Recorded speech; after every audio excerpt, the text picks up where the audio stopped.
চলে এসেছি বিশ্বনাথদার পুরো অন্দরমহলে। আমরা যেটা বলতে বলতে এখানে উঠছিলাম সিঁড়ি দিয়ে, যে একদম তীব্র দাবদাহের মধ্যে কিন্তু অন্দরমহলের আবহাওয়াটা খুব সুন্দর।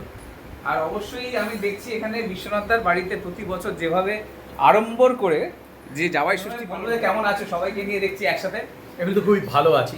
একই তো কথা, গরম আপনার পাড়াতেও আছে, গরম আমার পাড়াতেও আছে, একটু গরম বেশি পড়েছে, বাকি তো সুন্দর একদম সব। একদমই। আর আজকে তো দেখছি বেশ সুন্দরভাবে সাজানো গোছানো একটা ব্যাপার প্রতি বছরই থাকে, নতুন কিছু বলবো না। বাট একটা বিষয় যে এই যে এত বছর ধরে একই একটা ট্রেডিশন নিয়ে বহন করছো বাংলার বুকে, এটাই তোমাকে সবাই বলে যে বিশ্বনাথদার জামাই ষষ্ঠী হলো বাংলার সেরা জামাই ষষ্ঠী। তো সেটা কেমন লাগে যে এটা একটা ট্র্যাডিশনে গিয়ে দাঁড়িয়েছে?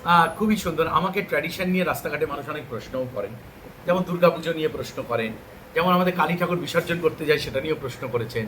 কি কি পুজো হয় আপনার বাড়িতে, এটাও অনেকে আমার কাছ থেকে জানতে চেয়েছে, যে কী কী অনুষ্ঠান হয় সব সময়। তো সবগুলো যেহেতু হয়, খুব ভাগ্যবান সৌভাগ্যবান, সব অনুষ্ঠান হয়।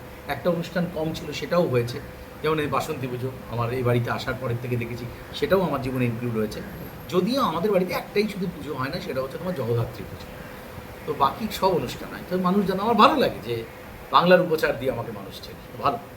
আর যে ভাবে মানে যে এই যে প্রতি বছর যে যিনি দায়িত্বে থাকেন এই সব কিছু, তার পাশেই রয়েছে শাশুড়ি মা।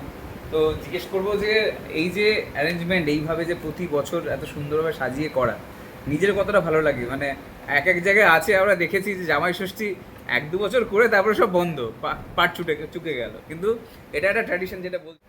এই শর্টকাটের কিছু করা আমার খুব ভালো লাগে। কারণ অনুষ্ঠানটা তো একবারই হবে, মানে যতটা পারবো নিয়ম করে করবো, সবটা তো সম্ভব হয় না। কারণ ষষ্ঠী পুজো বাড়িতে করতে পারি না, সেটা এখন গঙ্গা থেকে করিয়ে আনতে হয়, কিন্তু সেটাও যদি সুবিধা হতো আমি ওটা করে দিতাম। বাংলার যত ইয়াং ছেলেরা আছে, যারা ইয়াং বলতে গেলে কি বলতে চাইছি, মানে যারা অবিবাহিত, হ্যাঁ, তাদের মনে আজকের দিনে একটু কষ্টের একটা ছোট্ট মেঘ ঘনায়, কি বলবে তাদেরকে? তোমারও হবে, আমারও যখন হয়েছে তোমারও হবে। শান্ত থাকো, শুধু চেষ্টা করো ওটাই যেন জীবনের শেষ দিন অবধি থাকে, তাহলে দেখবে ভালো লাগবে। আর যদি ভাবুন যে নিতে পারি খাওয়া একঘেয়ে খাওয়াটা খাও, আমার মতো যদি তোমার মেনুটা ঠিক থাকে যে এটাই খাও, তাহলে ঠিক আছে।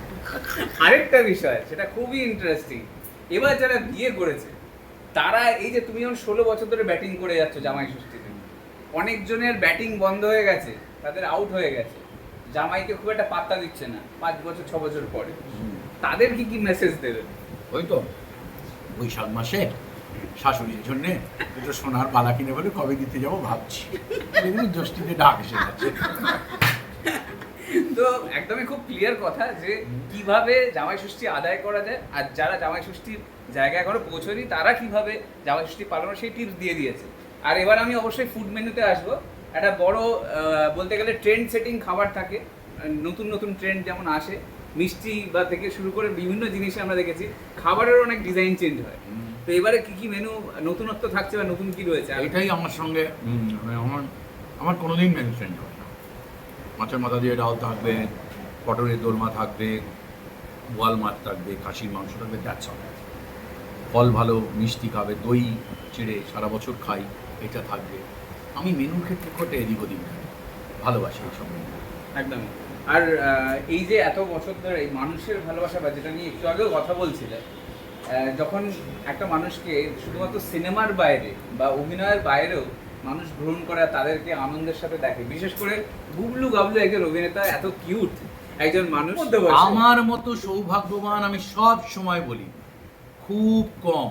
হ্যাঁ, আমি উত্তম কুমার, ছবি বিশ্বাস, সৌমিত্র চট্টোপাধ্যায়, সাবিত্রী চট্টোপাধ্যায়, ছায়াদেবীর দেশে প্রসেনজিৎ চট্টোপাধ্যায়, চিরঞ্জিত দা, যারা যারা বিখ্যাত মানুষজন রয়েছে সেই দেশে জন্মে যে মানুষ আমাকে এত পছন্দ করেন। মানে দেবদুলাল বন্দ্যোপাধ্যায়ের মতো মানুষ নিউজ পড়ে রেডিওতে রাষ্ট্রীয় পুরস্কার পেয়েছিলেন।